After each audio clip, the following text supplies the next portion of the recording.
Hi, seniors. Let's debrief a little bit on some of your recent assignments, the yoga investigation, and then the comparison between Hinduism and Christianity. Starting with yoga, you had to choose one of these yogas: knowledge yoga, devotion yoga, royal yoga, force yoga, or Kundalini yoga, and learn a little about it. And you guys did good work there. What I'd like to do is talk about each of these and just compare them to the Christian worldview. Because the next question I asked you was, does Christianity have any parallels to the Hindu yoga that you chose to research? In other words, do Christians do anything similar to grow in their relationship with God? So let's look at some of these yogas real quick. Jnana yoga or knowledge yoga. The main idea there in Hinduism is that you are trying to contemplate the true knowledge, says Hinduism, that all of reality is Brahman.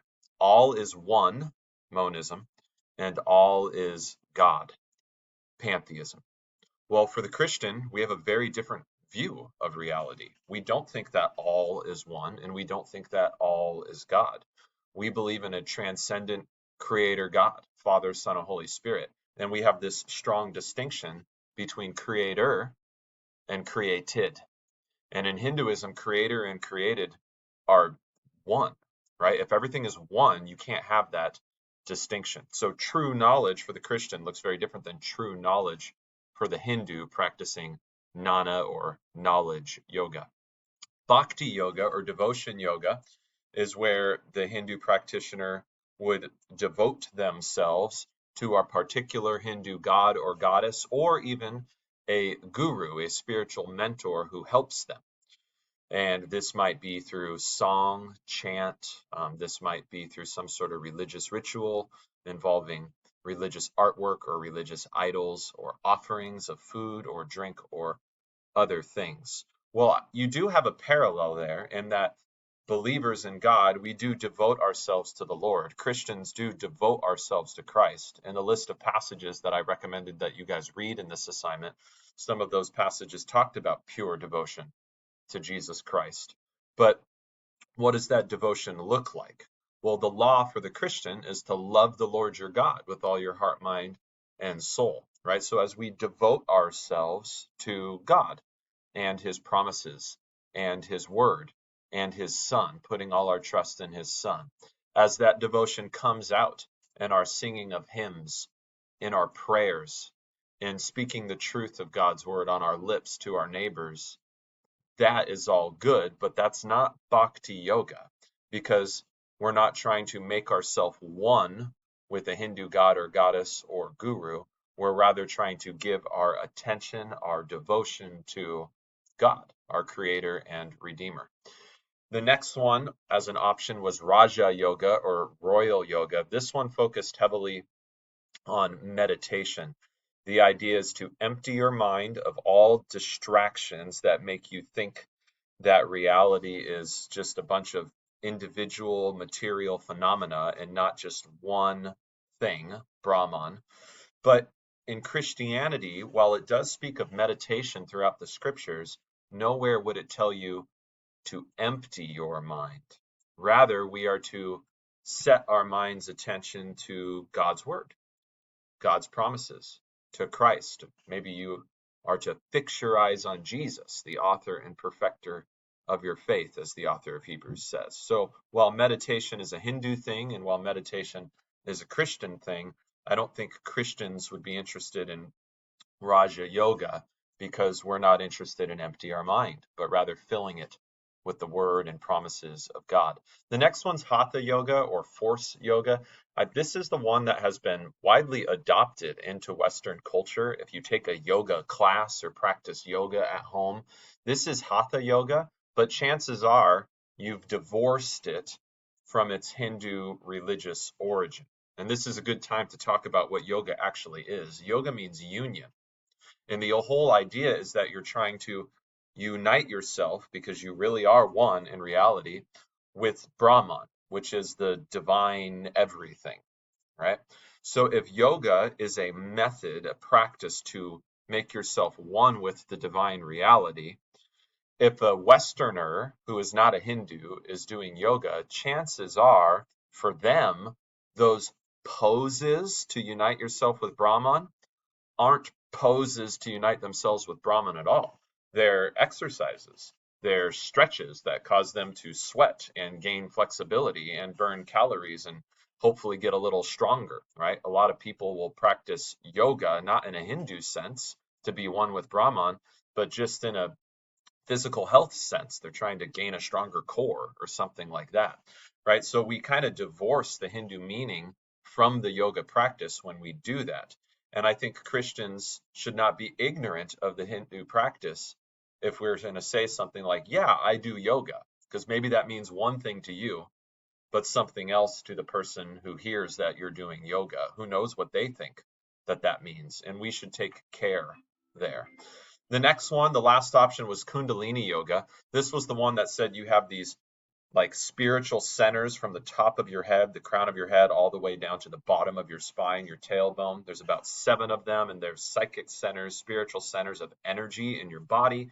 And they can get blocked like a coiled up serpent, but you want to release them. And as you release each one or release all of them and they're in perfect alignment, you experience inner joy and peace, right? So this was Kundalini yoga. This was the one where I recommended you watch that clip from Avatar: The Last Airbender, because it's basically Guru Patik is teaching Aang how to do Kundalini yoga in that cartoon, which is interesting that you're learning a little bit about Hinduism from a Nickelodeon cartoon.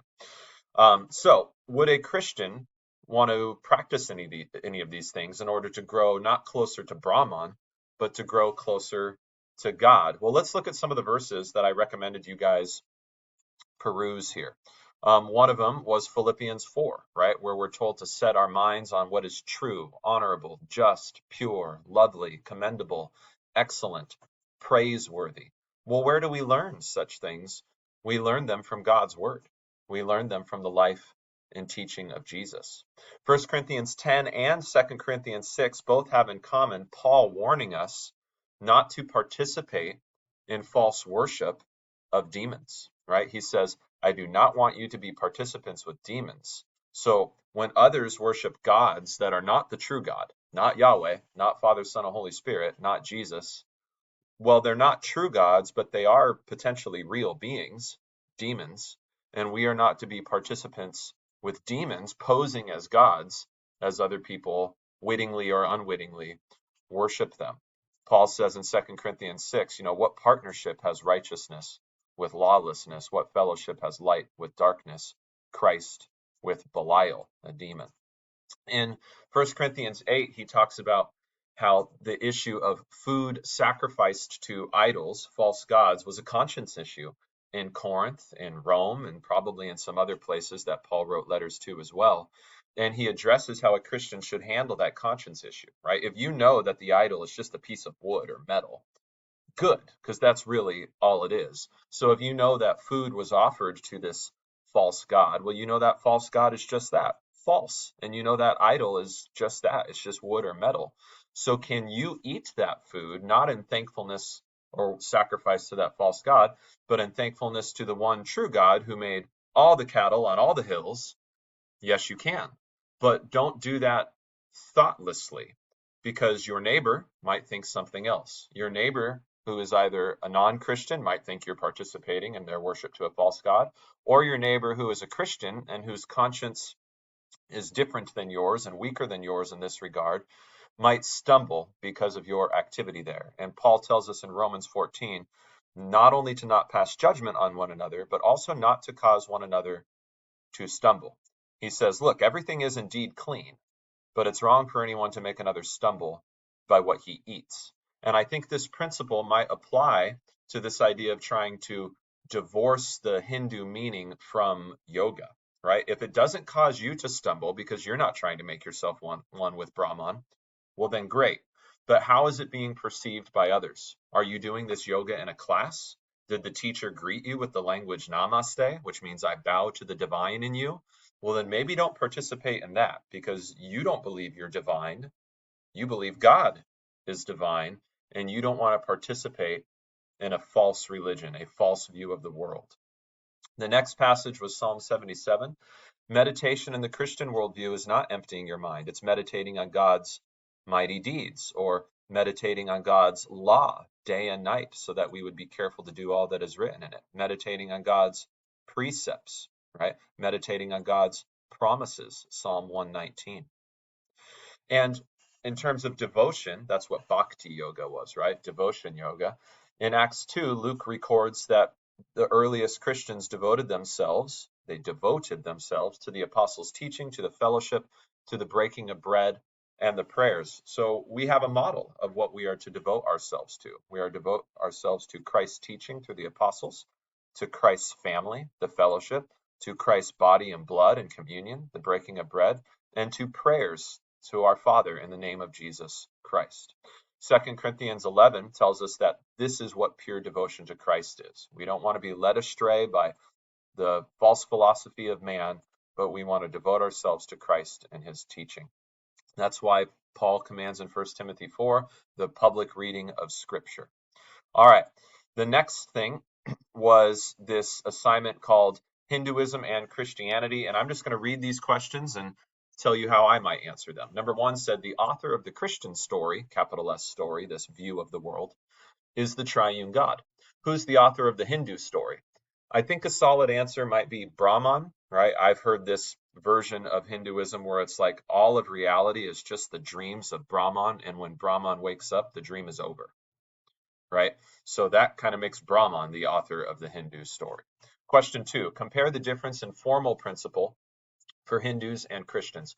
For Christians, our formal principle, at least as you've learned at this school, is sola scriptura. That is the form of our theology. It's our source. For Hindus, they have a different formal principle. I think the Vedas is their most authoritative source, but then there's the Upanishads, these somewhat authoritative commentaries that the gurus have on the Vedas, and those help them too.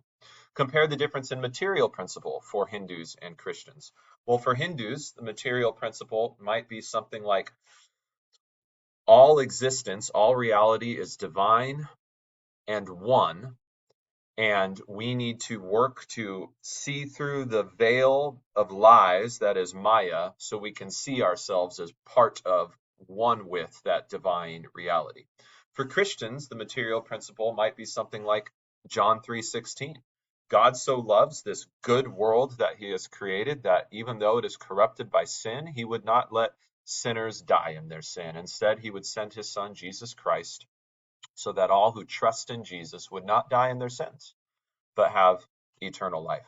What is the primary evil or conflict in the Hindu story? I think it's Maya, right? This idea that we are deceived. We see reality as a lot of different parts and components and creatures, but it's not. It's all one, right? That's the primary evil or conflict in the Hindu story.